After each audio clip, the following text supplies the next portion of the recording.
दो शब्दों को अच्छे से समझना है, एक है प्रमा और एक है प्रमाण, है ना। तो ये दो शब्द बहुत ये इसलिए इतना इम्पोर्टेंट सूत्र है क्योंकि इसकी जरूरत पड़ती है। यह बोला है प्रमा का सर्वश्रेष्ठ साधन जिसके तुरंत बाद प्रमा उत्पन्न होती है प्रमाण कहा जाता है। तो साधन को प्रमाण कहते हैं और जो ज्ञान होता है उसको प्रमा कहते हैं। तो ज्ञान होना, जैसे कि भाई यहाँ पर धुएं से अग्नि का ज्ञान होना, है ना। हम लोग भी बोलते हैं अगर किसी की चप्पल रखी है या कार रखी है तो हम अनुमान लगाते कि फलाना व्यक्ति आया है घर पे।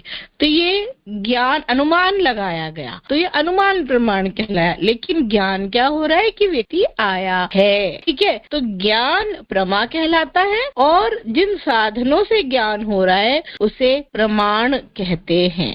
प्रत्यक्ष प्रमाण यानी प्रति अक्ष, आंखों के ठीक सामने। तो ये आंख भी हो सकती है, नाक भी हो सकती है, कान भी हो सकती है, जीभ भी हो सकती है और स्पर्श यानी पांचों ज्ञान इंद्रियां, इसलिए उसको कहते हैं प्रत्यक्ष प्रमाण। यानी हमने क्लियर छू के देखा, साड़ी है, कौन सी साड़ी है, कौन से कपड़े की, तो हमने छू के देखा, हमने बोला सिल्क की है, छू के देख लिया, तो हमको प्रत्यक्ष प्रमाण।